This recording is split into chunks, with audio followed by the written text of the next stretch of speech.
YS Jaganmohan Reddy గారు పాపం మాట తప్పము మడమ తిప్పము అంటూ ఎలక్షన్లకు ముందు వాగ్దానాలు ఏంటి, జాబ్ క్యాలెండర్ ప్రతి జనవరి 1కి జాబ్ క్యాలెండర్ వదులుతామని, మెగా డిఎస్సి పెడతామని, అదేవిధంగా రాజన్న అన్నా క్యాంటీన్లు అంటే పేదలకు అన్నం పెడతాను అని చెప్పేసి వాగ్దానాలు ఇచ్చాడు కదా.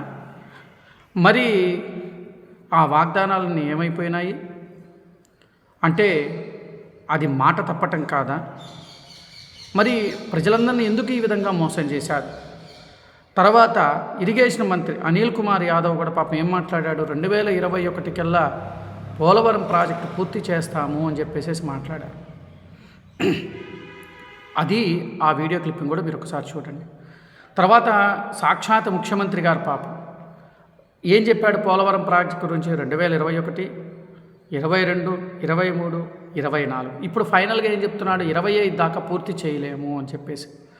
అంటే వీళ్ళ కాలపరిమితి అంటే సంవత్సరం పెరుగుతూ వెళ్ళిపోయింది. ఇది ప్రజల్ని మోసం చేయటం కాదా? ప్రధానంగా ఇప్పుడు వీళ్ళు మరలా సరికొత్తగా మొదలుపెట్టుకుంటూ ఎలక్షన్ల కోసం వస్తున్నారు కాబట్టి ప్రతి గ్రామంలో కూడా ప్రతి నియోజకవర్గాల్లో కూడా ప్రతి ఒక్కళ్ళు అడగాల్సిన సమాధానాలు, మనం అడగాల్సిన ప్రశ్నలు, సమాధానం కాదు ప్రశ్నలు అడగండి. అయ్యా మా రాజధాని ఏది? ఒకటో ప్రశ్న ప్రతి ఒక్కళ్ళు కూడా అడగాల్సినవేనండి. మరి ప్రతి సంవత్సరం కూడా జాబ్ క్యాలెండర్ ఇస్తానని చెప్పి 5 ఏళ్ల నుంచి మమ్మల్ని ఎందుకు మోసం చేశావు?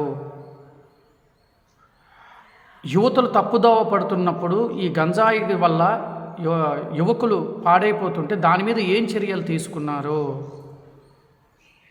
అదేవిధంగా పిల్లలు చదువుకొని ఉద్యోగాలు లేక అల్లాడుతూ ఉంటే ఎన్ని కంపెనీలు ఆంధ్రప్రదేశ్కు తీసుకొచ్చారు? మా పిల్లల భవిష్యత్తు ఏమిటి? 3 రాజధానులు అని చెప్పి ప్రజల్ని 4 సంవత్సరాల పాటు 5 సంవత్సరాల పాటు కాలయాపన ఎందుకు చేశావు? మీరిచ్చిన పథకాల వల్ల ప్రజల మీద పెనుభారం పడినది. ఆ భారం అప్పు మా మీద ఎంత పడింది? అదేవిధంగా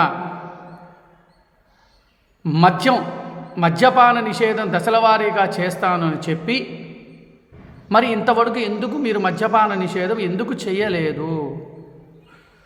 ఇవన్నీ ప్రతి నియోజకవర్గంలోకి వచ్చి ఎవరైతే వైఎస్ఆర్సీపీకి సంబంధించిన ఎమ్మెల్యేలు మేము నిలబడుతున్నామని చెప్పని వస్తున్నారో వాళ్ళని మనం అడగాల్సిన ప్రశ్నలు. మరి మీ గ్రామాల్లో ఉన్న సమస్యలు మీరు ఎందుకు పూర్తి చేయలేదు? మరి ఆ రోజున మేము పూర్తి చేస్తాం అన్నీ చేస్తామని చెప్పి ఎన్నికల్లోకి గెలిచి ఈ రోజున మీరు ఎందుకు మళ్ళీ పూర్తి చేయకుండా ఉన్నారు? ఈ ప్రశ్నలు నిలదీసి అడగాల్సిన బాధ్యత ప్రతి ఒక్క పౌరుడికి ఉన్నది. ఇప్పుడు కొత్తగా గ్యాస్ కూడా మేము తగ్గిస్తాము, గ్యాస్ 400 రూపాయలకి ఇస్తాము అని చెప్పేసి ఇప్పుడు మాట్లాడుతున్నారు. మరి ఇప్పుడు పక్క రాష్ట్రంలో పెట్టారని చెప్పి ఇప్పుడు మళ్ళీ మీరెందుకు అనౌన్స్మెంట్ ఇచ్చారు? ఇవన్నీ ఏంటంటే మోసపూరితంగా మరలా మనల్ని మోసం చేయటం కోసం వీళ్ళు చెప్తున్న వంకలు. రాష్ట్ర ప్రజలారా, నేను చెప్పిన ఈ యొక్క పాయింట్లు ఏవైతే ఉన్నాయో ప్రతి ఒక్కళ్ళు అడగండి, తప్పులేదు. మనం ఓటు వేస్తున్నప్పుడు వాళ్ళు చెప్పిన వాగ్దానం ఎందుకు చెయ్యలేదు అని మనం అడగాల్సిన బాధ్యత మన మీద ఉంది. కాబట్టి రాష్ట్ర ప్రజలారా, మీరు ఒక్కసారి నేను చెప్పింది ప్రజలందరూ కూడా ఒక్కసారి ఆలోచించండి.